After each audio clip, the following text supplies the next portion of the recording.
I expect answers.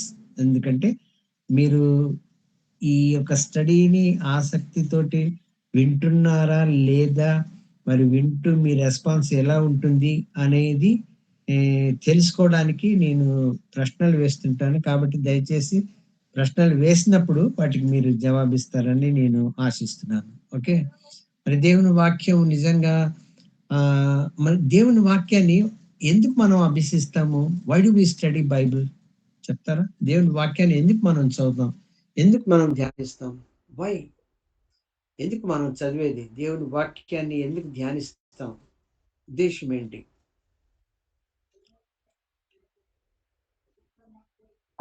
To grow spiritually. To grow spiritual, ఆత్మీయంగా ఎదగటానికి.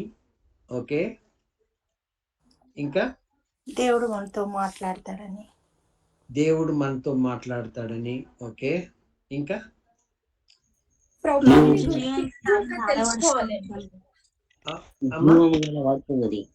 ఆహారం, జీవం గల వాక్యం మనకు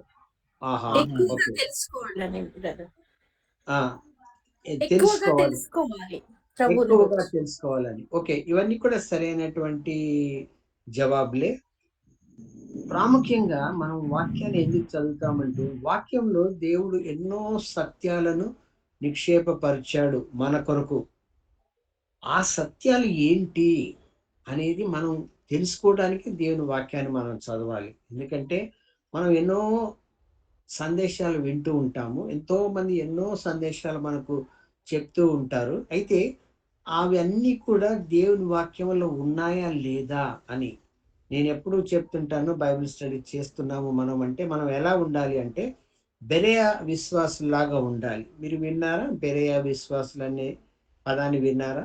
పౌలు మరి బెరేయ అనేటువంటి ఒక స్థలానికి, ఒక ప్రదేశానికి ఆయన తన పరిచర్యలో వెళ్ళినప్పుడు, అక్కడ ఆయన సందేశం చెప్పినప్పుడు, సువార్తను చెప్పినప్పుడు, అక్కడ ఉన్నటువంటి విశ్వాసులు ఏం చేశారు అనేది మీకు ఎవరికైనా గుర్తుందా?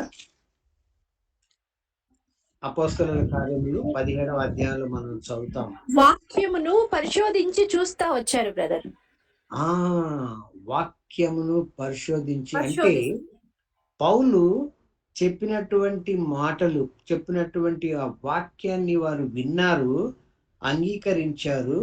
తర్వాత అవి లేఖనాలలో అలాగ ఉన్నాయా లేవా అని ప్రతి దినము ఎక్కడ చదువుతాం మనము? అపోస్తలుల కార్యములు 17వ అధ్యాయం చదువుతాం అనమాట. 10, 11 చదువుతాను వచనాలు, నేను గమనించండి.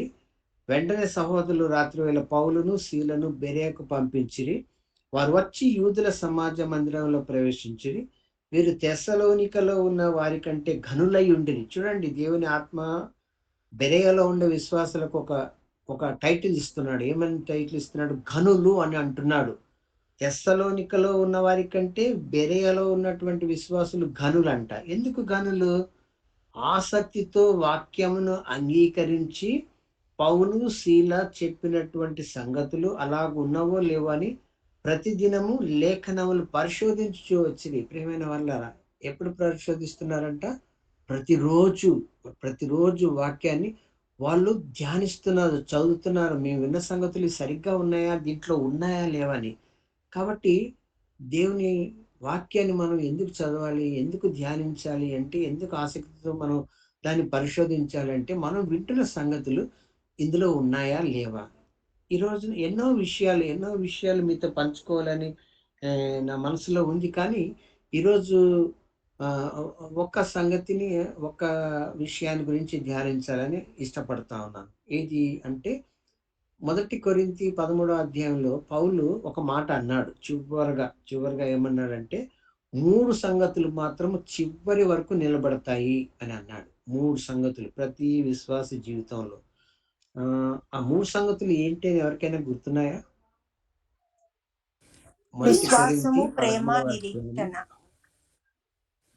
Thank you sister. విశ్వాసము, నిరీక్షణ, ప్రేమ. Faith, hope, love. ఈ 3 కూడా చివరి వరకు నిలిచేటివి అండి. మన జీవితము, మన క్రైస్తవ జీవితము దేనితో ప్రారంభమైంది? విశ్వాసంతో ప్రారంభమైంది. ఎందుకు? విశ్వాసం ఎలా మనకొచ్చింది?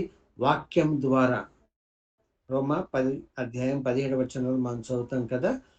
వినుట వలన విశ్వాసము కలుగును. విశ్వాసము వినుట అనేది దేవుని వాక్యం వలన కలుగును. కాబట్టి మన విశ్వాసానికి ఏది ఆధారము? దేవుని వాక్యము. దేవుని వాక్యం విన్నప్పుడు విశ్వాసం మన హృదయంలో కలిగింది. ఆ విశ్వాసం వల్ల మనం దేవుని యందు విశ్వాసం ఉంచాము, రక్షణ పొందుకున్నాము. దేవుని నామానికి స్తోత్రం. మరి ఇక్కడ చేరి వచ్చిన ప్రతి ఒక్కరు కూడా ఆ అనుభవంలో ఉన్నారని నేను నమ్ముతున్నాను. రెండవది, ఆ విశ్వాసాన్ని మనము ఎంతవరకు కాపాడుకోవాలంట? చివరి వరకు. చివరి వరకు, అంతవరకు విశ్వాసాన్ని మనం కాపాడుకునేటువంటి బాధ్యత ప్రతి ఒక్కరి మీద ఉంది. దేవుని బిడ్డలారా, విశ్వాసాన్ని మనం చివరి వరకు ఎలా కాపాడుకోగలము? వాక్యములో మనం బలముగా నిలబడినట్లయితే, వాక్యములో మనం బలముగా సాగుతున్నట్లయితే, ఆ విశ్వాసము ప్రతి రోజు రోజు రోజు కూడా బలపడి చివరి వరకు దాంట్లో నిలబడగలిగేటువంటి మరి కృప దేవుడు మనకు అనుగ్రహిస్తాడు. అది మొదటిది.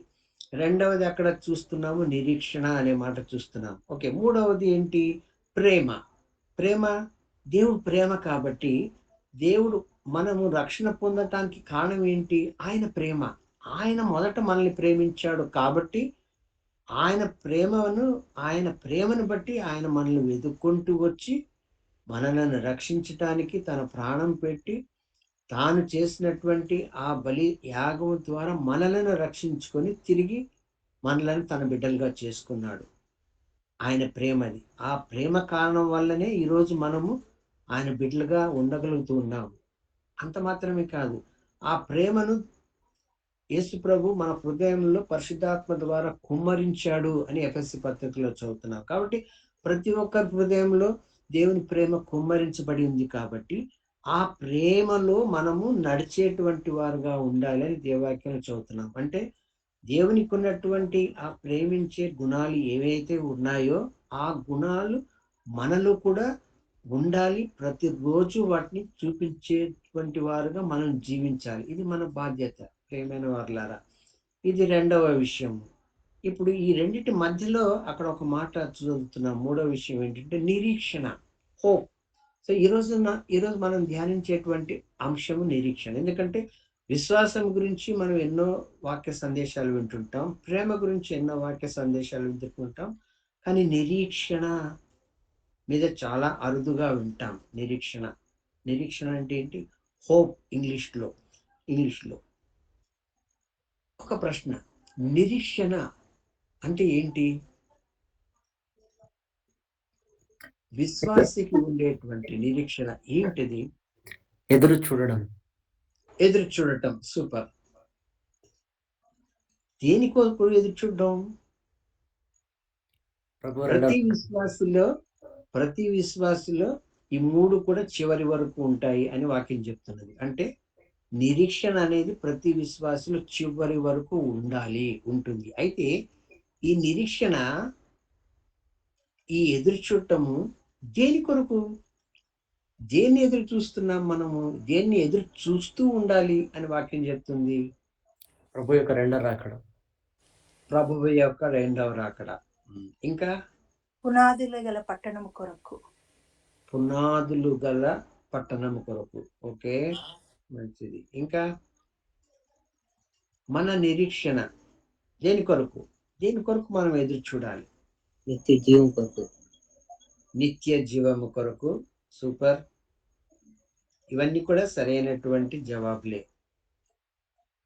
యేసు ప్రభువు ఈ భూమి మీద ఆయన వచ్చి సేవ చేసి, ఆయన సిలువలో చనిపోయి పాతి పెట్టబడి పునరుత్థానుడై తిరిగి లేచి వెళ్ళిన తర్వాత ఆయన పరిశుద్ధాత్మను పంపి ఆ రోజున, పెంతెకొస్తు రోజున 3000 మంది సంఘానికి చేర్చబడ్డారు. అలాగే సంఘము అభివృద్ధి చెందుతూ వచ్చింది. ఆ రోజుల్లో విశ్వాసులు, అంతకంటే ముందు చదువు రానటువంటి పామరులైనటువంటి ఆ యొక్క శిష్యులు పరిశుద్ధాత్మ వచ్చిన తర్వాత బలము పొందుకొని వారు ఎంతో ధైర్యంతో దేవుని వాక్యాన్ని సువార్తను చెప్పుతూ హింసలకు కూడా వాళ్ళు భయపడకుండా ముందుకు సాగారు. ఎందుకని? దేన్ని బట్టి? ఏ కారణము?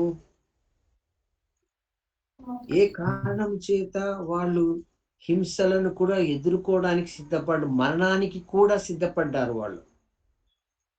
ఒకే ఒక సంగతిని వాళ్ళు మరలా వాళ్ళు వారి సువార్తలో చెప్తూ వచ్చారు. అందుకొరకు వారు హింసించబడ్డారు. పౌలు కూడా చివరి వరకు.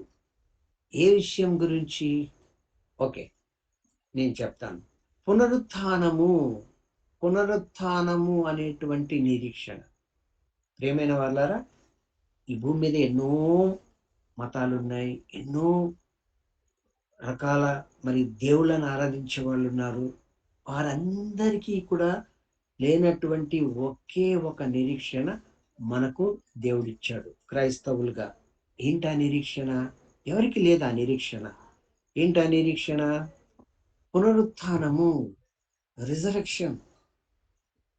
పునరుత్థానం అనేటువంటి నిరీక్షణ. ఓకే, ఈ పునరుత్థానం అనేటువంటి నిరీక్షణకు అది ఏంటి అని మనం ధ్యానించే ముందుగా, ఈ నిరీక్షణకు దేవుని వాక్యంలో 2 స్థలాలలో 2 మాటలు ఇవ్వబడ్డాయి. మనం వాటిని చూసుకోవడం చాలా మంచిది. ఎందుకంటే తీతుకు రాసినటువంటి పత్రికలో పౌలు 2వ అధ్యాయంలో ఒక మాట అంటున్నాడు. ఆయన 11వ వచనం నుంచి నేను చదువుతాను, గమనించండి. బహుశా మీరు బైబిల్స్ మీ దగ్గర ఉన్నాయని నమ్ముతున్నాను. ఒకవేళ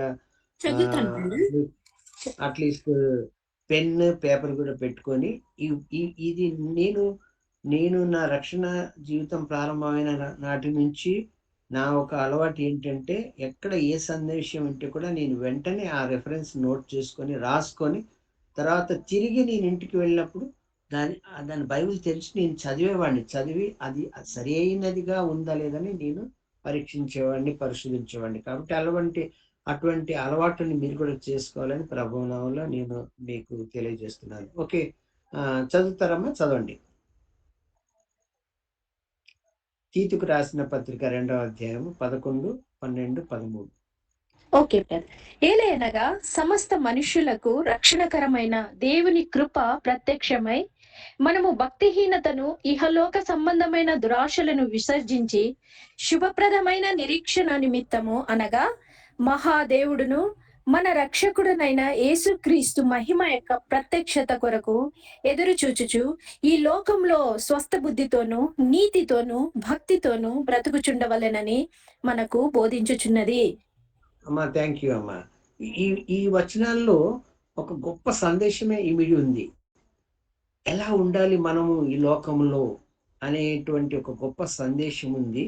అయితే మన యొక్క ధ్యానం ఈరోజు ఆ పూర్తి సందేశం మీద కాదు, కానీ అందులో ఉన్నటువంటి ఒక మాట, భక్తిహీనతను, ఇహలోక సంబంధమైన దురాశలను విసర్జించి శుభప్రదమైన నిరీక్షణ నిమిత్తము.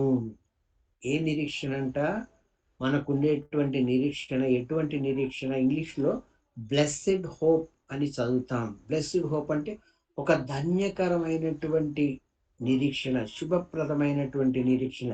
ఏంటి అనగా అని అక్కడ మనం చూస్తున్నాం. ఏంటి ఆ నిరీక్షణ అంటే, మహాదేవుడును మన రక్షకుడునైన యేసుక్రీస్తు మహిమ యొక్క ప్రత్యక్షత కొరకు ఎదురు చూచుచు. దేవుని బిడ్డలారా, సో మన నిరీక్షణ ఇప్పుడు ప్రతి విశ్వాసి కూడా ఈ రోజున ఏ నిరీక్షణ కలిగి ఉన్నాడు అంటే, మన దేవుడు యేసుక్రీస్తు ప్రత్యక్షత, ఆయన 2వ రాకడ కొరకు ఎదురు చూడటము, అది ఒక శుభప్రదమైన నిరీక్షణ అని ఇక్కడ చూస్తున్నాం. యేసు ప్రభు యొక్క 2వ రాకడ కొరకు ఎదురు చూసేటువంటిది అది ఎలాగా శుభప్రద నిరీక్షణ అని అక్కడ రాయబడింది. ఎందుకు? ఆయన వస్తే ఏం జరుగుతుందని. ఆయన మొదటిసారి వచ్చాడు, వెళ్ళిపోయాడు, రక్షణ కార్యాన్ని చేశాడు, విమోచన కార్యాన్ని చేశాడు సిలువలో. ఆయన ఇప్పుడు మరలా వస్తున్నాడు. ఆయన రాకడను మనం ఎదురు చూస్తున్నాం. ఆయన ప్రత్యక్షత కొరకు ఎదురు చూస్తున్నాం. ఎందుకని?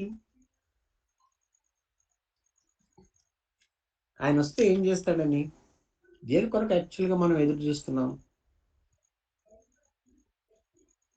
యేసు ప్రభు వస్తే ఏం జరుగుతుంది?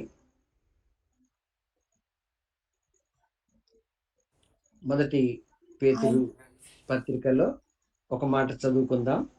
మొదటి పేతురు పత్రిక మొదటి అధ్యాయంలో 3-4 మాటలు నేను చదువుతాను, మీరు గమనించండి జాగ్రత్తగా.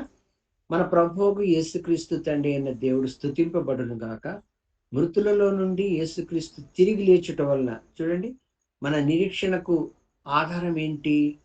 యేసు ప్రభు మృతులలో నుండి తిరిగి లేచాడు. ఆయన పునరుత్థానమే మన నిరీక్షణకు ఆధారం. ఈ లోకంలో ఎంతో మంది ఎన్నో సంగతులు చెప్తూ వచ్చారు, ఈ లోకంలోనికి తీసుకుని వచ్చారు. పెద్ద పెద్ద మహానుభావులు అయితే వాళ్ళు ఎవరు కూడా చనిపోయే సమాధుల్లో ఉన్నారు, కానీ ఎవరూ లెగవలేదు. యేసు ప్రభు ఒక్కడే లేచాడు. కాబట్టి యేసు ప్రభు మృతులలో నుండి తిరిగి లేచుట వలన జీవముతో కూడిన నిరీక్షణ,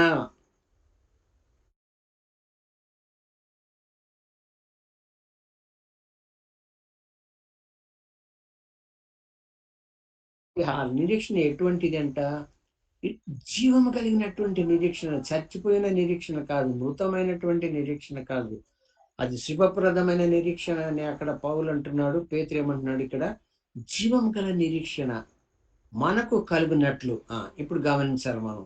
ఏంటి అనగా, అక్షయమైనది అంటే క్షయము కానటువంటిది, నిర్మలమైనది అంటే ఎటువంటి కల్మషము అపవిత్రము లేనటువంటిది, వాడబారనిది అంటే ఎల్లప్పుడూ పచ్చగా ఉండేటువంటిది, వాడబారనిదియునైన స్వాస్థ్యము మనకు కలుగునట్లు, స్వాస్థ్యము మనకు కలుగునట్లు. ప్రియమైన దేవుని బిడ్డలారా, గమనిస్తున్నారా ఆ వాక్యాన్ని, ఆ మాటను? స్వాస్థ్యము మనకు కలుగునట్లు ఆయన తన విశేష కనికరం చొప్పున మనలను మరలా జన్మింప చేసెను. మన రక్షణ అనుభవం గురించి, అంటే బోర్న్ అగైన్ ఎక్స్పీరియన్స్ గురించి అక్కడ పేతురు ఆ మాట అంటున్నాడు. మనలను తిరిగి జన్మింపజేశాడు తన కనికరాన్ని చొప్పున. ఓకే, స్వాస్థ్యము ఆ మాట గమనించుకోండి. ఇప్పుడు 5వ వచనం చదువుతున్నా. కడవరి కాలమందు బయలుపరచబడుటకు సిద్ధముగా ఉన్న రక్షణ మీకు కలుగునట్లు. కడవరి కాలమందు అంటే ఈ చివరి కాలమందు, చివరి రోజుల్లో బయలుపరచబడుటకు సిద్ధముగా ఉన్న రక్షణ మీకు కలుగునట్లు. మనం రక్షించబడ్డామా? ఎస్, రక్షించబడ్డాము. కానీ ఆ రక్షణ సంపూర్తి కాలా. ఇంకా మనం రక్షించబడ్డాము పాపాలు ఒప్పుకున్న రోజున. ప్రతిరోజు మనం రక్షించబడుతూనే ఉన్నాము. మనం జీవించేంత వరకు జరిగేటువంటి ఒక ప్రక్రియ అది. Everyday we are being saved. ఒక రోజున ఫైనల్ గా మనము రక్షించబడతాము. అది ఒక భవిష్యత్తులో జరిగేటువంటి కార్యం అది. అందుకని అక్కడ చదువుతున్నాం, కడవరి కాలమందు బయలుపరచబడటకు సిద్ధంగా ఉన్న రక్షణ మీకు కలిగినట్లు. మనకు రక్షణ కలగబోతున్నది, మనం రక్షించబడబోతున్నాం ఫైనల్ గా. ఎప్పుడు? యేసు ప్రభు వచ్చినప్పుడు. విశ్వాసము ద్వారా దేవుని శక్తి చేత కాపాడబడు మీ కొరకు ఆ స్వాస్థ్యము పరలోకమందు భద్రపరచబడి ఉన్నది. ప్రియులారా, ఇక్కడ పేతురు ఒక మాట అంటున్నాడు, ఒక స్వాస్థ్యము. ఏ స్వాస్థ్యం అంట? అక్షయమైనది, నిర్మలమైనది, వాడబారనటువంటి ఒక స్వాస్థ్యం. ఏ స్వాస్థ్యాన్ని గురించి మాట్లాడుతున్నాడు పేతురు ఇక్కడ? పరిశుద్ధాత్మ దేవుడు ఏ స్వాస్థ్యాన్ని గురించి ఇక్కడ పేతురుతోటి మనకు రాపిస్తున్నాడు? ఎప్పుడైనా గమనించారా? అక్కడ అక్కడ ఇందాక చదివిన వచనంలో ఏం చదువుతున్నాము అంటే, ఆ స్వాస్థ్యము అంటే ఇంగ్లీష్ లో దాన్ని ఇన్హెరిటెన్స్ అంటారు. ఇన్హెరిటెన్స్. స్వాస్థ్యం అంటే ఏంటి చెప్తారా ఎవరైనా? స్వాస్థ్యం, వాట్ ఈజ్ ఇన్హెరిటెన్స్? స్వాస్థ్యం అంటే ఏంటి? వ్యక్తికి సంబంధించింది బ్రదర్, ఆ వస్తువు కానీ ఒక వ్యక్తికి సంబంధించింది. ఓకే, ఇంకా స్వాస్థ్యము మనకు మన కామన్ లాంగ్వేజ్ లో అర్థమయ్యేటువంటిది స్వాస్థ్యం అంటే. ఓకే, ఆస్తి ఎగ్జాక్ట్లీ, ఆస్తి. స్వాస్థ్యం అంటే ఆస్తి. ఇప్పుడు నా పేరెంట్స్ వాళ్ళు ఆస్తి సంపాదించినటువంటి భూములు కావచ్చు, ఇల్లు కావచ్చు, ఆ ఆస్తులు, ఆ భూములు మా పేరెంట్స్ తర్వాత అది ఎవరికి వస్తుంది? నాకు. అంటే నాకు రాబోయేటువంటి స్వాస్థ్యం అది. My inheritance. దానికి నేను వారసుడను కదా! అలాగే దేవుని బిడ్డలైనటువంటి మన అందరికీ కూడా ఒక స్వాస్థ్యం ఉన్నది. ఇది ఇక్కడ పేతురు చెప్పేటువంటి మాట. ఒక స్వాస్థ్యం. ఎటువంటి స్వాస్థ్యము అంటే, ఇప్పుడు నాకు ఆ స్వాస్థ్యం వస్తున్నదంటే దాన్ని సంపాదించింది ఎవరు? ఇంతకుముందు ఎవరు సంపాదించారు? మా తండ్రి సంపాదించాడు. సంపాదించింది మా తండ్రే. ఆయనే కష్టపడి భూములను సంపాదించుకున్నాడు. ఇప్పుడు ఆ భూములను, ఆ ఇండ్లను, ఆ ఆస్తిని ఆయన ఏం చేశాడు? నా పేరు మీద నాకిచ్చేసాడు. నేనిప్పుడు వారసుడను ఆ స్వాస్థ్యానికి. ప్రియమైన దేవుని బిడ్డలారా, గమనిస్తున్నారా? పేతురు అంటున్నాడు, అటువంటి స్వాస్థ్యాన్ని గురించి పేతురు ఇక్కడ మాట్లాడుతున్నాడు. అంటే మరి ఏ స్వాస్థ్యం ఇది? ఇంకొక మాట ఏమంటున్నాడంటే, ఆ స్వాస్థ్యము పరలోకమందు భద్రపరచబడి ఉన్నది. పరలోకమందు భద్రపరచబడి ఉన్నదని అంటున్నాడే గాని, పరలోకమే ఆ స్వాస్థ్యము అని అంటున్నాడు అక్కడ. నమ్మినటువంటి విశ్వాసులకు యేసు ప్రభు వచ్చినప్పుడు ఏం జరుగుతుంది అని ఎదురు చూస్తున్నారు?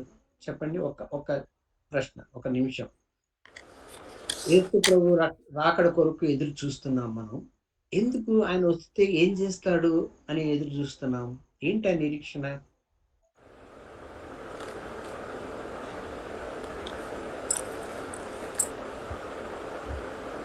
ఆయనతో కూడా ఉంటామని.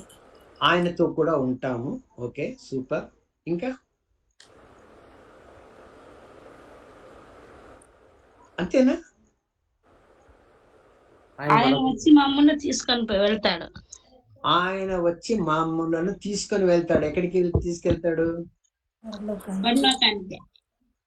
పరలోకానికి. గుడాలు కట్టాడు అంకల్. Okay, okay. గుడారాలు అనేటువంటి మాట ఎక్కడ వింటున్నాం మనం? ఎక్కడ చదువుతున్నాము? యోహాను సువార్తలో చదువుతున్నాం 14వ అధ్యాయంలో. అవునా? అయితే అక్కడ ఉన్నటువంటి ఆ సందేశము అది పరలోకానికి మనలను తీసుకుని వెళ్ళేటువంటి మాట అక్కడ మనం చదవం. యోహాను సువార్త 14వ అధ్యాయం చదివినట్లయితే. ఓకే, ఇప్పుడు పేతురు ఏమంటున్నాడు? ఆ స్వాస్థ్యము మన కొరకు పరలోకమందు భద్రపరచబడి ఉన్నది అంటున్నాడు. కాబట్టి దాన్ని మనం ఎలా అర్థం చేసుకోవాలి? మన నిరీక్షణ, మనకు ఉండేటువంటి నిరీక్షణ. ఇప్పుడు నాకున్నటువంటి నిరీక్షణ ఏంటి? ఈ లోకంలో నా తండ్రి ఆస్తి ఉంది అంటే, నా తండ్రి తదనంతరం అది నాకు వస్తుంది, నేను దాన్ని అనుభవిస్తాను, అది నాది అవుతుంది కదా. ఇటువంటి స్వాస్థ్యము గురించి ఇక్కడ పేతురు మాట్లాడుతున్నాడు. అట్లాంటి దీన్ని మనం ఒక సరైన కాంటెక్స్ట్ లో సరైన రీతిగా అర్థం చేసుకోవాలి అంటే మనం ఎక్కడికి వెళ్ళాలి?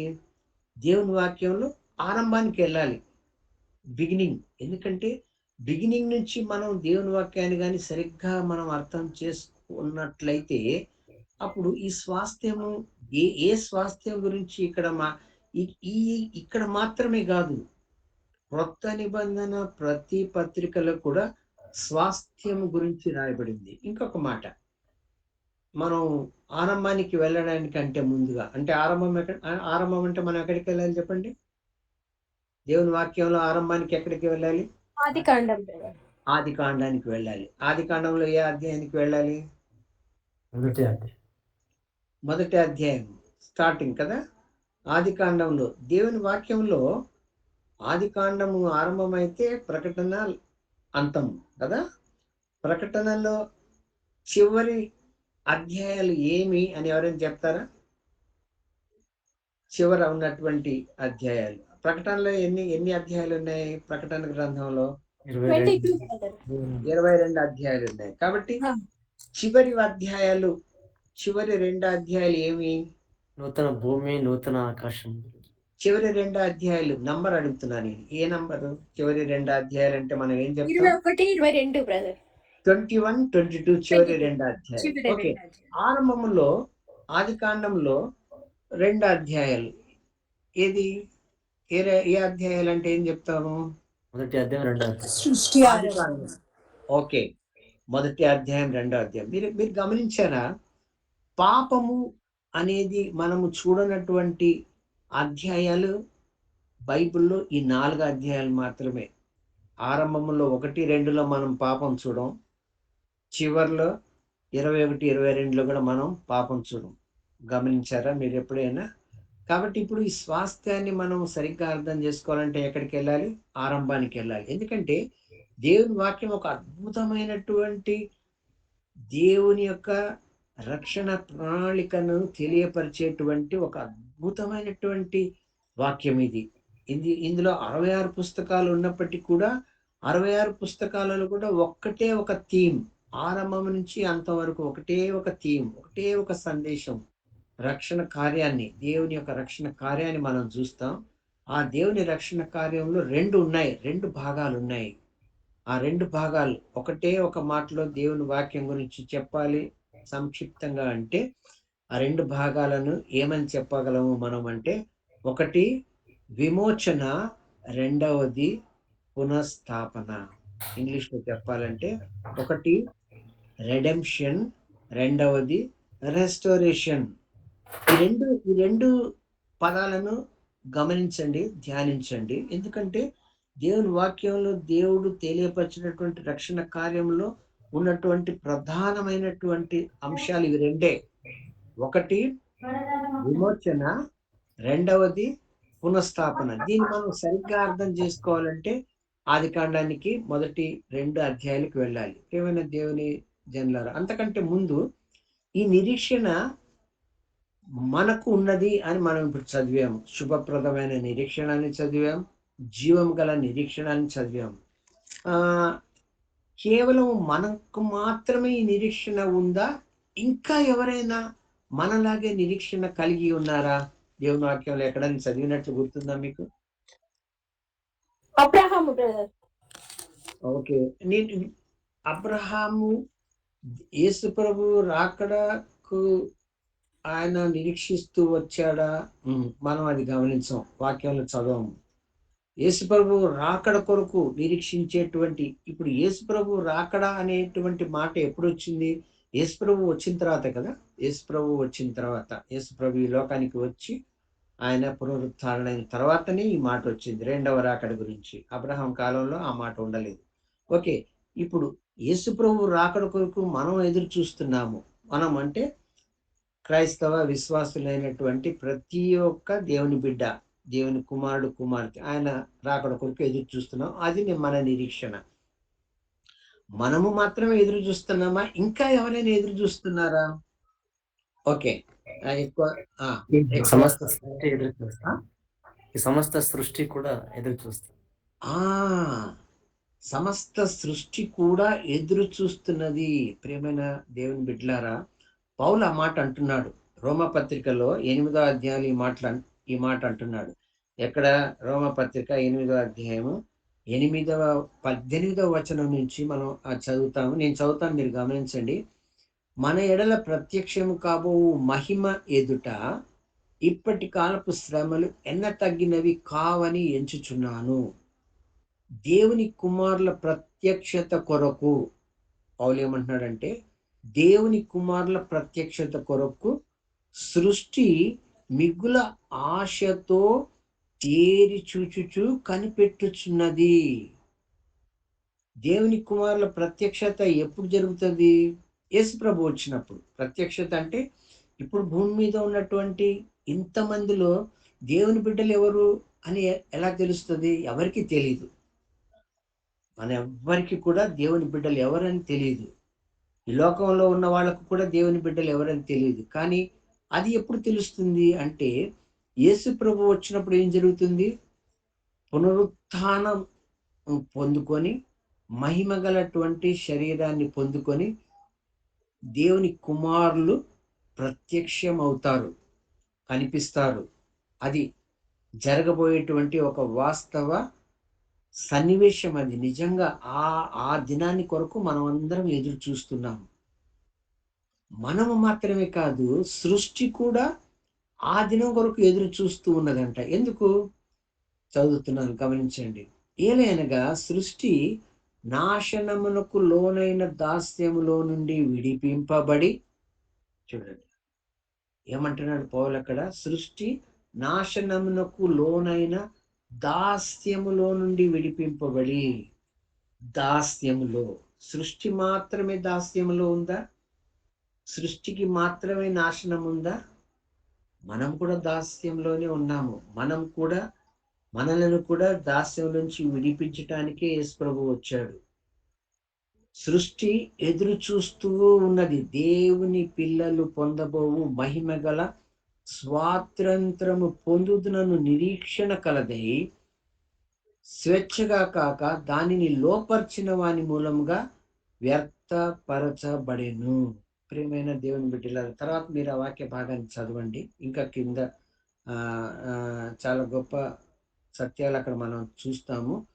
ప్రసవ వేదన పడుతూ ఉన్నది అని చదువుతాం. సృష్టి యావత్తు ఇది వరకు ఏకగ్రీవంగా మూలుగుచు ప్రసవ వేదన పడుచున్నదని ఎరుగుదము. ఎందుకంటే ఎందుకు సృష్టి ప్రసవ వేదన ఎదురు చూడటం అనేది ఎందుకు జరుగుతుంది? ఇప్పుడు మనం అక్కడికి వెళ్దాం. ఎక్కడ? ఆదికాండం 1వ అధ్యాయం. ఆదికాండం 1వ అధ్యాయం అంటే మనందరికీ చక్కగా తెలుసు. సృష్టి, దేవుడు చేసినటువంటి సృష్టి కార్యాన్ని ఆ అధ్యాయంలో మనం చూస్తాం.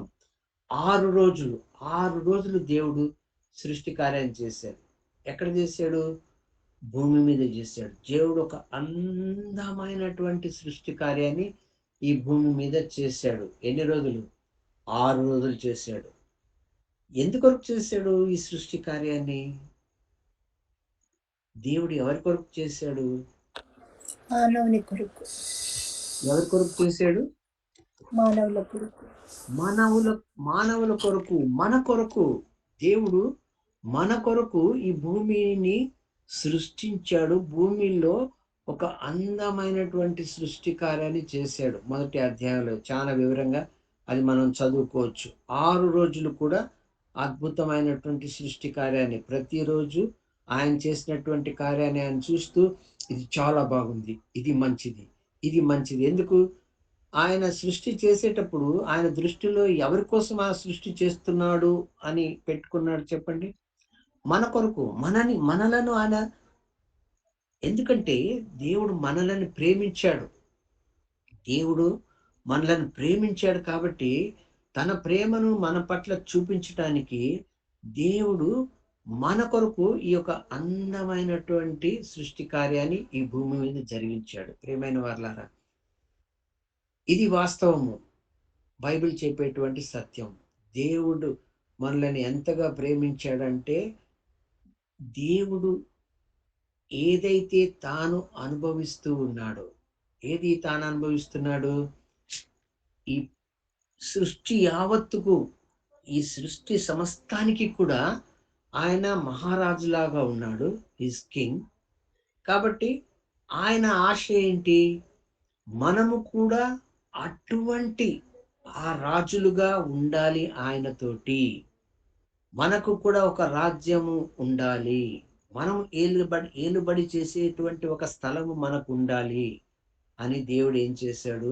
ఈ భూమిని అందంగా సృష్టించి 6వ రోజున చివరకు దేవుడు మనలను సృష్టించాడు. ఏమైనా వాళ్ళారా, మనల్ని సృష్టించేటప్పుడు దేవుని యొక్క ఉద్దేశాన్ని మనము 1వ అధ్యాయంలో చక్కగా చదువుతాం కదా.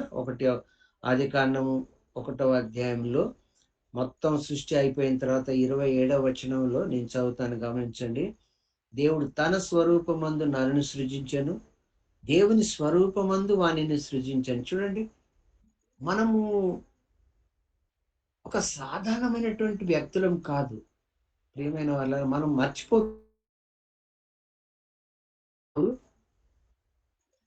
ఆయన స్వరూపంలో చేశాడు. He made us in his image. అంటే మనం ఉన్నాము. ఇది ఎట్లా? గ్యారంటీ ఏంటి అంటే, యేసు ప్రభు కూడా ఆయన మనలాగా రక్త మాంసధారి అయి ఈ లోకానికి వచ్చి చూపించాడు. ఇదిగో నేను నా తండ్రి స్వరూపంలో నేనున్నాను, నన్ను చూసినవాడు నా తండ్రిని చూసినవాడే అంటున్నాడు కదా. కాబట్టి తండ్రి స్వరూపాన్ని, తండ్రి సారూప్యాన్ని ఆయన ధరించి వచ్చి మనకు తండ్రిని బయలుపరిచాడు. మనం దేవుని స్వరూపంలో చేయబడ్డాం. అక్కడ ఏమంటున్నాడు? దేవుని స్వరూపమందు వారిని సృజించెను, స్త్రీని గాను పురుషుని గాను వారిని సృజించెను. దేవుడు వారిని ఆశీర్వదించెను. ఎట్లనగా మీరు ఫలించి అభివృద్ధి పొంది విస్తరించి, గమనించాలి, మొదటిది ఏమంటున్నాడు ఆయన? ఫలించాలి, ఫ్రూట్ఫుల్నెస్. మనం ఫలించాలి, అది దేవుని ఆశ. రెండవది అభివృద్ధి పొందాలి. మూడవది విస్తరించి దేని నింపుకోవాలి? భూమిని నిండించి. నాలుగవది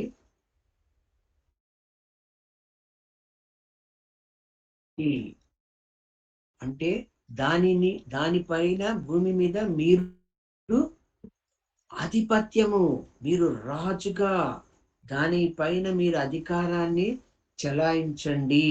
ఇది దేవుని ఉద్దేశం. లోబర్చుకొనుడి. ఏంటి? సముద్రపు చేపలను, ఆకాశ పక్షులను, భూమి మీద ప్రాకు ప్రతి జీవిని ఏలుడి.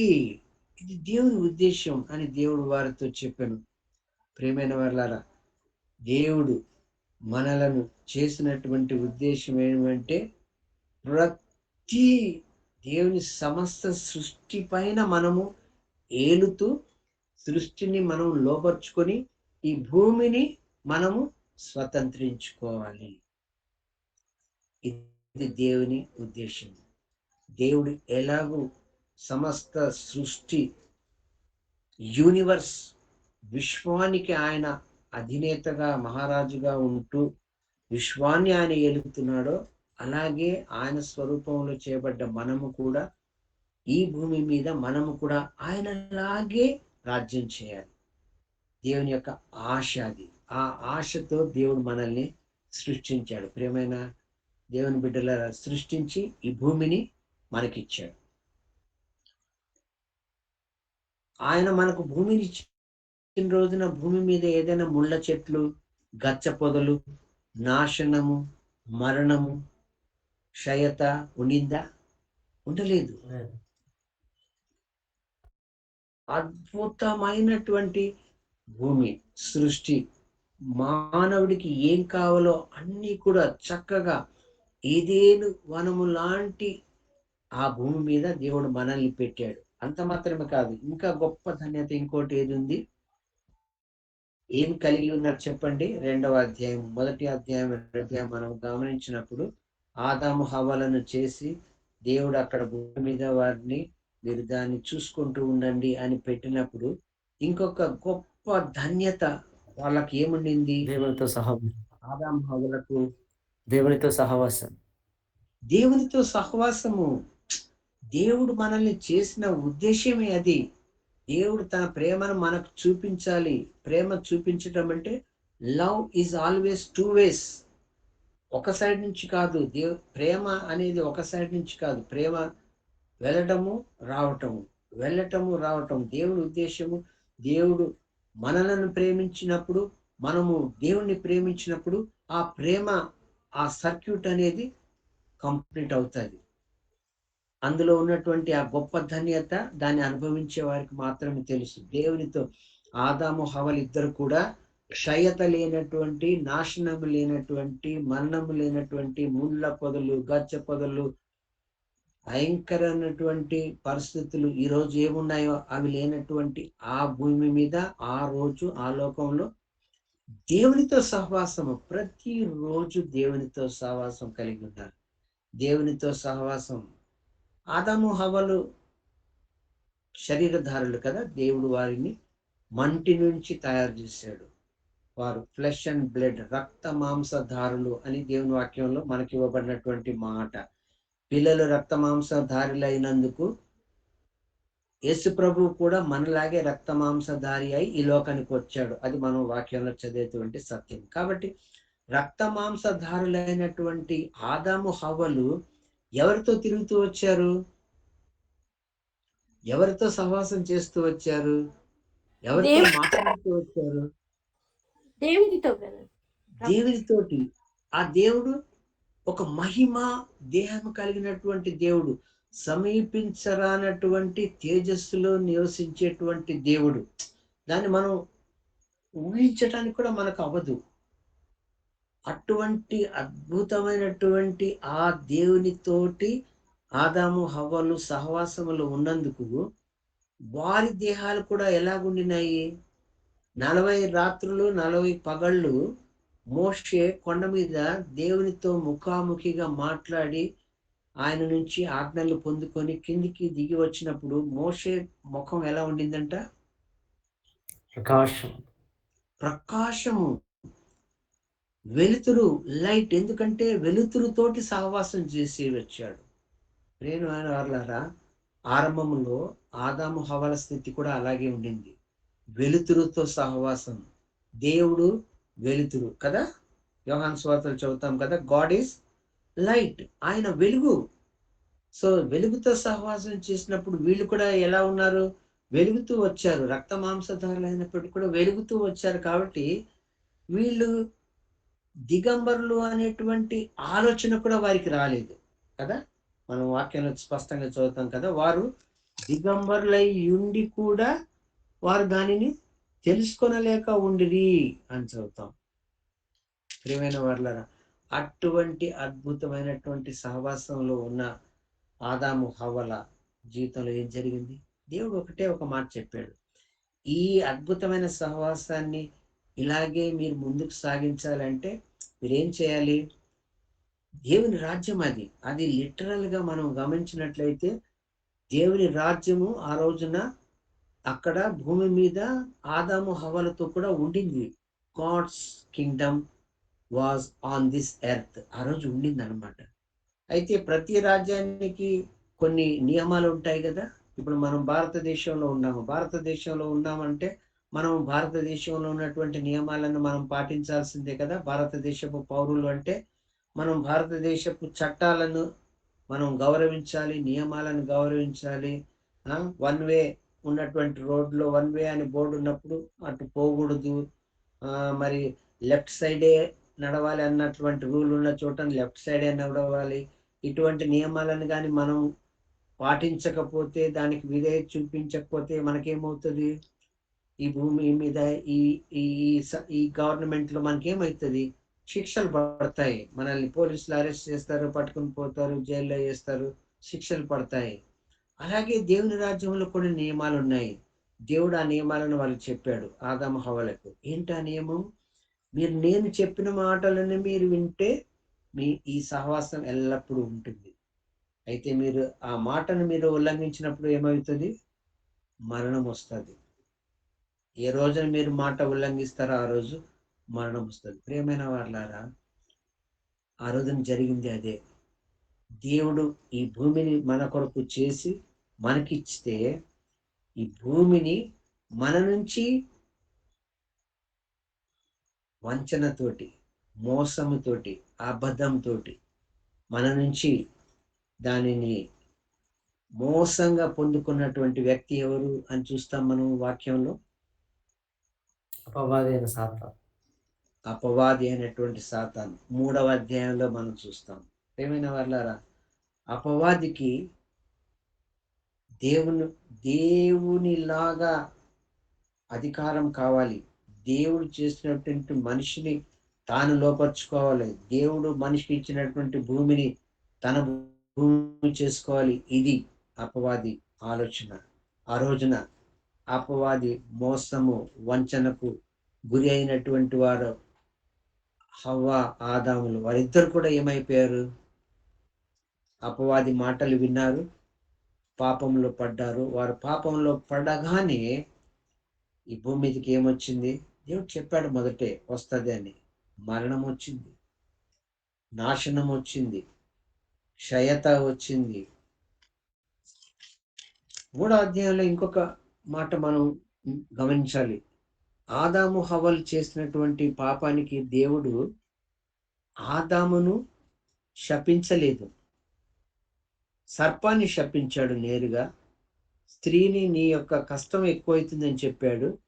కానీ ఆదాము దగ్గరికి వచ్చినప్పుడు మాత్రమే దేవుడు ఏమంటున్నాడు? ఆదాముని శపించలా.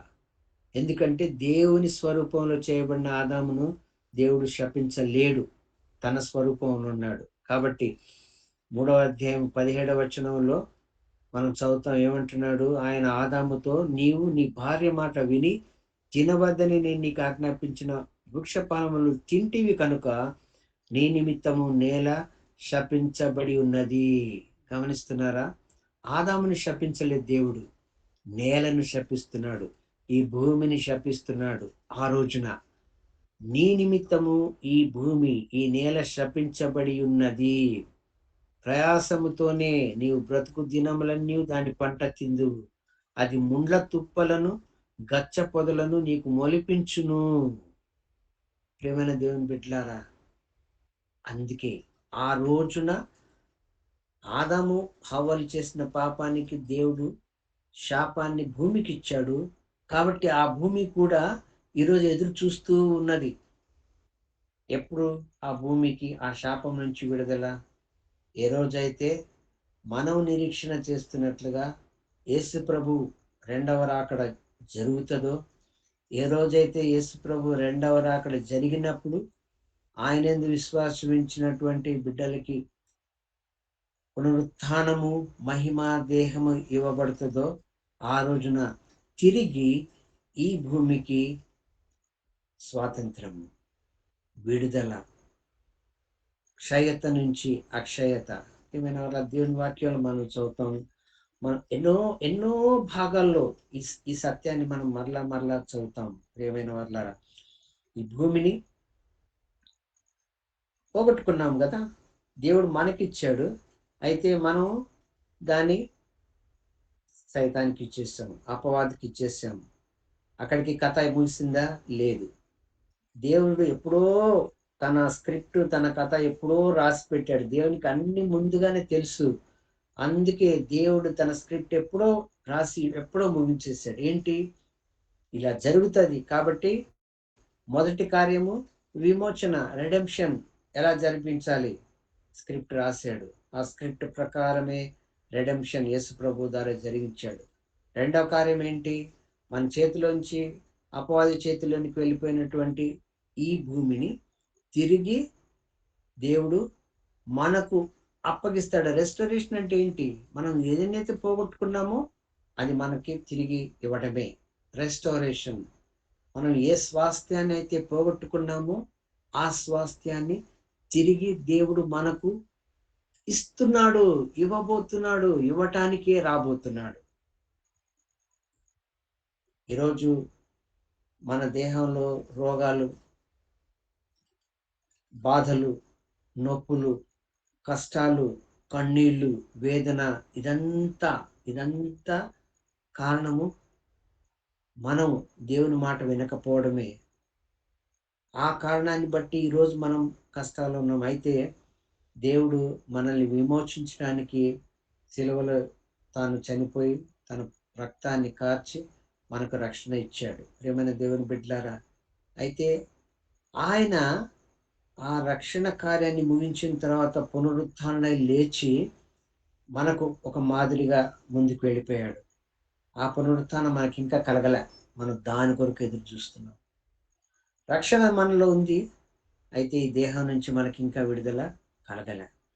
ఈ క్షయమైనటువంటి దేహం నుంచి, రక్తమాంసములు గల దేహం నుంచి విడుదల కలిగించి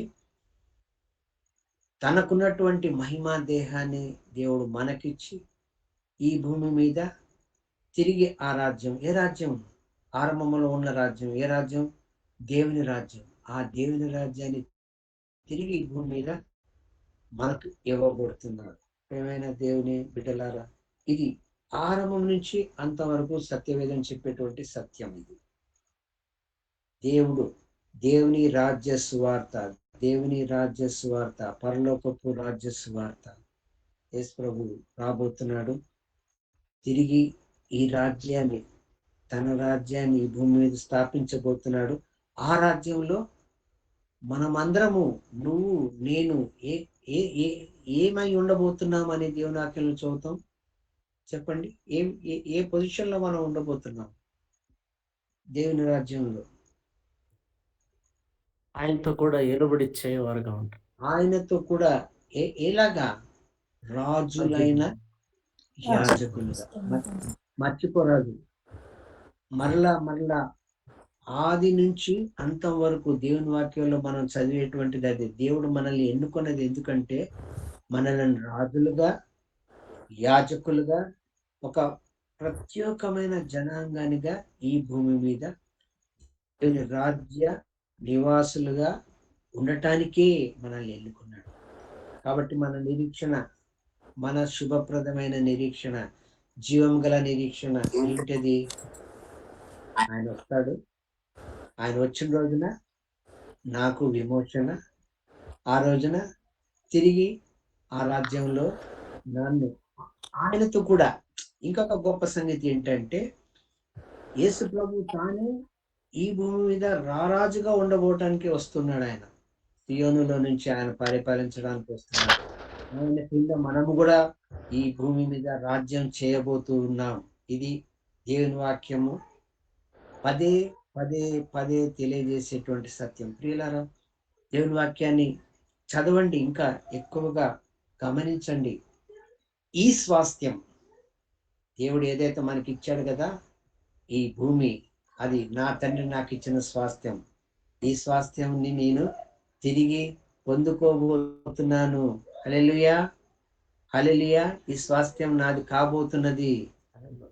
నేను ఏదైతే పాపం చేసి పోగొట్టుకున్నానో తిరిగి దాన్ని నాకు పరిశుద్ధుడిగా యేసు ప్రభు వాని చేతిలోంచి తీసి నా చేతిలో ఇవ్వబోతున్నాడు. నిజంగా అది శుభప్రదమైన నిరీక్షణ కదా. దృష్టి మాత్రమే కాదు, మనం కూడా ఎదురు చూస్తూ ఉండాలి. ఎందుకంటే మనం కూడా ఎలబోతున్నాము ఈ భూమి మీద దేవుని రాజ్యంలో. దేవుడి వాక్యాన్ని దీవించును గాక. ఈ వాక్యాలను ధ్యానించండి, ప్రార్థించండి. దేవుడు ఒక గొప్ప గొప్ప స్వాస్థ్యాన్ని, వాడబారని అక్షయమైనటువంటి నిర్మలమైనటువంటి స్వాస్థ్యాన్ని మనందరికీ, ప్రతి ఒక్కొక్కరికి కూడా పరలోకంలో సిద్ధపరిచి ఉన్నాడు. కానీ ఆ స్వాస్థ్యాన్ని మనం అక్కడ కాదు పొందబోయేది, ఇక్కడ ఈ భూమి మీద. ఎందుకంటే అది తీసుకొని ఆయన ఇక్కడికి రాబోతున్నాడు. దేవుని నామమునకు స్తోత్రం కలుగును గాక. మరి దేవుడి వాక్యాన్ని దీవించును గాక. తలలోంచి ప్రార్థించుకుందాం. అటువంటి శుభప్రదమైన జీవం గల నిరీక్షణ కలిగి ఉండి మన జీవితాలను చక్కపరుచుకుంటూ, ఏ పని అయితే ఆదాము హవ్వలు చేసి, అంటే దేవుని మాటకు అవిధేయులై వారు ఏది పోగొట్టుకున్నారో దాన్ని మనము దేవుని మాటకు విధేయులుగా ఉంటూ ఆయన చేతిలో నుంచి ఆయన వచ్చినప్పుడు పొందుకునేలాగున దేవుడు మనందరికీ సహాయం చేయును గాక. దేవుడి వాక్యాన్ని దీవించును గాక. ప్రార్థన చేసుకుందాం. ప్రేమగల తండ్రి, నీకు స్తోత్రం. నీ గొప్ప విమోచన కార్యాన్ని బట్టి, నీవు చేయబోయేటువంటి పునఃస్థాపన కార్యాన్ని బట్టి నీకు వందనాలు.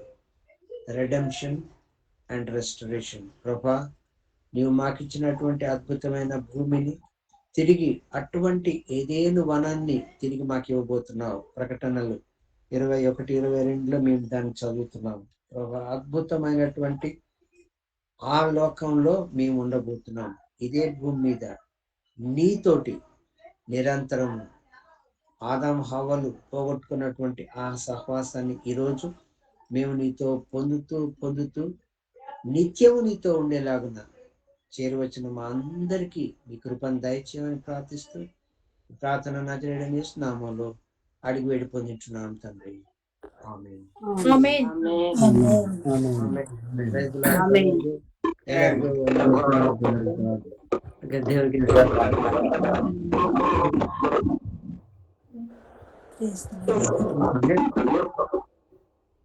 దేవునికి స్తోత్రం కలగాక. ఇంతవరకు అద్భుతమైన చక్కని సందేశాన్ని మనం విని ఉన్నాం.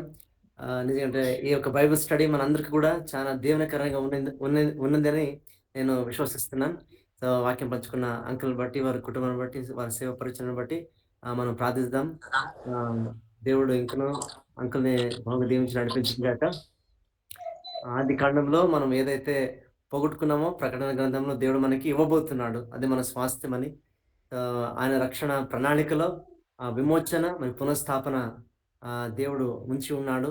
సో, ఆ పునఃస్థాపన జరిగిన రోజు మన రక్షణ కంప్లీట్‌గా అవ్వబోతున్నది అని ఒక సత్యం మరణంతో కూడిన ఒక దేవుని వాక్య సత్యాన్ని మనం విని ఉన్నాం. సో, దేవునికి మహిమ కలుగును గాక, దేవునికి స్తోత్రం కలుగును గాక. దేవుడు ఎంతగానో మనల్ని తన వాక్యం ద్వారా ఆదరించాడు, బలపరిచాడు.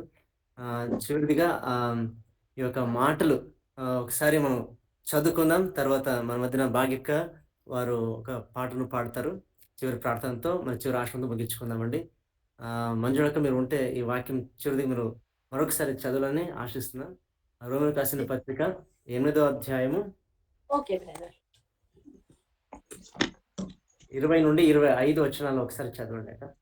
ఓకే. ఎలయనగా సృష్టి నాశనమునకు లోనైన దాస్యములో నుండి విడిపింపబడి దేవుని పిల్లలు పొందబో మహిమగల స్వాతంత్రము పొందుదునను నిరీక్షణ గలదై స్వేచ్ఛగా కాక దానిని లోపర్చిన వాని మూలంగా వ్యర్థపరచబడెను. సృష్టి యావత్తు ఇది వరకు ఏకగ్రీవంగా మూలుగుచు ప్రసవేదన పడుచున్నదని ఎరుగుదము. అయితే అంతేకాదు ఆత్మ యొక్క ప్రథమ ఫలముల నొందిన మనము కూడా దత్తపుత్రాత్మ కొరకు అనగా మన దేహము యొక్క విమోచనము కొరకు కనిపెట్టుచు మనలో మనము మూలుగుచున్నాము. ఏలైనగా మనము నిరీక్షణ కలిగిన వారమై రక్షింపబడితిమి. నిరీక్షింపబడునది కనబడినప్పుడు నిరీక్షణతో పని ఉండదు. తాను చూచుచున్న దాని కొరకు ఎవడు నిరీక్షించును? మనము చూడని దాని కొరకు నిరీక్షించిన ఎడల ఓపికతో దాని కొరకు కనిపెట్టుదము. Thank you. దేవునికి స్తోత్రం. ఈ సమయంలో మన మధ్యన భాగ్యక్క ఉన్నారు. ఒక పాట పాడి దేవనామని మహిమపరుస్తారండి. ప్రైజ్ లార్డ్, అందరికీ ప్రైజ్ లార్డ్. ఓరన్నా ఓరన్నా యేసుకు సాటి వేరే లేరన్నా లేరన్నా, యేసయ్య దైవం చూడన్నా చూడన్నా, యేసయ్య దైవం చూడన్నా. ఓరన్నా ఓరన్నా యేసుకు సాటి వేరే లేరన్నా లేరన్నా, యేసయ్య దైవం చూడన్నా చూడన్నా, యేసయ్య దైవం చూడన్నా. చరిత్రలోనికి వచ్చాడన్నా, పవిత్ర జీవం తెచ్చాడన్నా. చరిత్రలోనికి వచ్చాడన్నా, పవిత్ర జీవం తెచ్చాడన్నా. అదితేయుడు ఆది దేవుడు ఆదరించును ఆదుకొనును. అదితేయుడు ఆది దేవుడు ఆదరించును ఆదుకొనును. ఓరన్నా ఓరన్నా యేసుకు సాటి వేరే లేరన్నా లేరన్నా, యేసయ్య దైవం చూడన్నా చూడన్నా, యేసయ్య దైవం చూడన్నా. పరమును విడిచి వచ్చాడన్నా, నరులోనే నరుడై పుట్టాడన్నా. పరమును విడిచి వచ్చాడన్నా, నరులోనే నరుడై పుట్టాడన్నా. పరిశుద్ధుడు పావనుడు ప్రేమించును ప్రాణమిచ్చును. పరిశుద్ధుడు పావనుడు ప్రేమించును ప్రాణమిచ్చును. ఓరన్నా ఓరన్నా యేసుకు సాటి వేరే లేరన్నా లేరన్నా, యేసయ్య దైవం చూడన్నా చూడన్నా, యేసయ్య దైవం చూడన్నా. సిలువలో ప్రాణం పెట్టాడన్నా, మరణము గెలిచి లేచాడన్నా, సిలువలో ప్రాణం పెట్టాడన్నా, మరణము గెలిచి లేచాడన్నా, మహిమ ప్రభు మృత్యుంజయుడు క్షమించును జయమిచ్చును. మహిమ ప్రభు మృత్యుంజయుడు క్షమించును ప్రేమిచ్చును. హోరన్నా హోరన్నా యేసుకు సాటి వేరే లేరన్నా లేరన్నా, యేసయ్య దైవం చూడన్నా చూడన్నా, యేసయ్య దైవం చూడన్నా. Praise the lord brother. President thank you అక్క. కొన్ని అనౌన్స్మెంట్స్ అండి. రేపు మనం మార్నింగ్ ప్రేయర్లో సాక్ష్యంలో సమయం కలిగి ఉంటాం కాబట్టి ప్రార్థన పూర్వకంగా మీరు సిద్ధపడి రావాలని కోరుతున్నాం. అదేవిధంగా ఆగస్ట్ 4వ తారీఖు ఇక్కడ బళ్ళారిలో జరగబోయే సదానంద అంకుల్ వారి యొక్క ఒక మిస్సెస్ వాళ్ళ ఓదార్పు ప్రార్థన కూడికకు మన హైదరాబాద్ నుంచి యుగేంద్ర అన్న మరియు యోగన్ నుంచి ప్రభుదాస్ అన్న కూడా వస్తున్నారు. కాబట్టి వాళ్ళ విషయంలో ఇక్కడ 4th and 5th మన మధ్యలో ఉంటారు. బళ్ళారి లోకం వారు ప్రార్థన చేయండి. వారి కొరకు ఆ రోజున సిద్ధపడమని కోరుచున్నాం. సమయం చివరిది మన మధ్యన యుగేంద్ర అన్న చివరి ప్రార్థన చేస్తారు. మరి జగదీష్ శంకర్ గారు బెనిడిక్షన్ చివరి ఆశీర్వాదము ఇవ్వాలని కోరుచున్నాం. యుగేంద్ర అన్న. ప్రైజ్ లార్డ్ అన్న. ప్రైజ్ అందరికీ ప్రైజ్ లార్డ్ అండి. ప్రార్థన చేసుకుందాం. మహాపరిశుద్ధుడైన మా దేవ, కృపా సత్య సంపూర్ణుడా, ఆకాశ మహాకాశములు పట్టజాలని గొప్ప దేవ తండ్రి, మీకు వందనాలు. మీ దాసుడు తండ్రి మరి అంకులు నిలవబెట్టుకొని పరిశుద్ధాత్మ దేవ మా ముందుకు తీసుకొచ్చిన ప్రతి లేఖన భాగంను బట్టి వందనాలు చెల్లిస్తున్నాం ప్రభా. నిజమే తండ్రి, కోల్పోయిన మానవుడు నాయన తిరిగి నాయన సమకూర్చుకోవడానికి ప్రభా కేవలం మీరు ప్రాణం పెడుతూ వచ్చారు నాయన. మీ సిలువను నాదైనా మీ సిలువ ద్వారా అదండి మేము సమకూర్చబడ్డానికి ఇంకే అనేక మంది రక్షణార్థమైన ప్రభా మీరు చేసిన గొప్ప త్యాగమును బట్టి వందనాలు చెల్లిస్తూ ఉంటున్నాం. ఎంత గొప్ప దేవుడవు తండ్రి నాయన. మీ ప్రేమను బట్టి, మీ మంచితనాన్ని బట్టి, మీ కృపను బట్టి, మీ కనికరాన్ని బట్టి వందనాలు చెల్లిస్తూ ఉంటున్నాం ప్రభావితమైన మాటలు నీరు కట్టి ఫలింప చేయండి. మీ దాసునికి కూడా మంచి ఆరోగ్యం దయచేసి పరిచర్లో ప్రభా మరింతగా నా తండ్రి మీ కొరకు మహిమకరంగా జీవించడానికి మీరు కృప చూపుతూ రండి ప్రభా. అయినా మరి పాట పాడిన దాసురాలను కూడా జ్ఞాపకం చేసుకోండి నైనా. మరింతగా తలాంతులు మీరు అనుగ్రహించి అయినా మీకు మహిమకరంగా జీవించటంలో సాయం చేస్తారండి ప్రభా. కుటుంబాన్ని కూడా జ్ఞాపకం చేసుకోండి తండ్రి.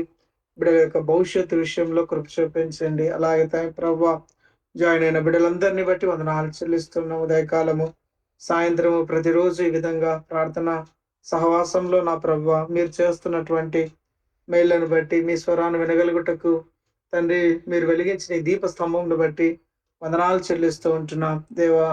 చిన్న మంద భయపడుకుడి అని ప్రభా మీరు ఇచ్చిన వాగ్దానము, మీరు ఇచ్చినటువంటి ఈ యొక్క గొప్ప సమకూర్పును బట్టి వందనాలు చెల్లిస్తూ ఉంటున్నాం నాయన. నమ్మకంగా మరణం వరకు కొనసాగించగలటకు ప్రభా మీరే కృప చూపుతూ రండి నాయన. విత్తబడిన మాటలు జాయిన్ అయిన ప్రతి ఒక్కరి బిడ్డ జీవితంలో ఆయన నిండారా వారి యొక్క జీవితంలో ఆయన ఆత్మీయ మేలులు పొందగలుగుటకు మీరే కృప చూపుతూ రండి ప్రభా. మెట్టుకు తండ్రి ఉన్నటువంటి పరిచర్యలు మీ చేతులకు అప్పగిస్తున్నాం. అయా సాయం చేస్తారండి నాయన. రేపటి సాక్ష్యముల సమయం మరి నాయన సండే మరి ఆరాధన సహవాసంలో ప్రపంచ నలుమూలలా మిమ్మల్ని ఆరాధించబోతున్నావు ప్రభా. సిద్ధపరచండి, కృప చూపించండి. అన్ని విషయాల్లో నాయన సంపూర్ణంగా మీ చిత్తాన్ని, మీ కృపను కోరుకుంటూ మరి లీడింగ్ చేసిన దాసుని మదనని బట్టి కూడా వందనాలు చెల్లిస్తున్నాం. సాయం చేయండి ప్రభా. మీకే ఘనత, మహిమ, ప్రభావములు చెల్లిస్తూ యేసుక్రీస్తు ప్రభు వారి అత్యున్నతమైన నామములో స్తుతించి ప్రార్థించి అడిగి వేడుకుంటున్నాము తండ్రి. విశ్వాసంతో దేవుని ఆశీర్వాదాన్ని పొందుకుందాం. మన ప్రభువైన యేసుక్రీస్తు కృపయు, తండ్రి అయిన దేవుని యొక్క ప్రేమయు, పరిశుద్ధాత్మ అన్యోన్యత సహవాసము ఈ గూగుల్ మీట్ ద్వారా చేరి వచ్చిన మనందరితోనూ, సమస్త విశ్వాసులతోనూ ఇప్పుడు ఎల్లప్పుడూ సదాకాలం తోడైండును గాక. ఆమేన్. ఆమేన్.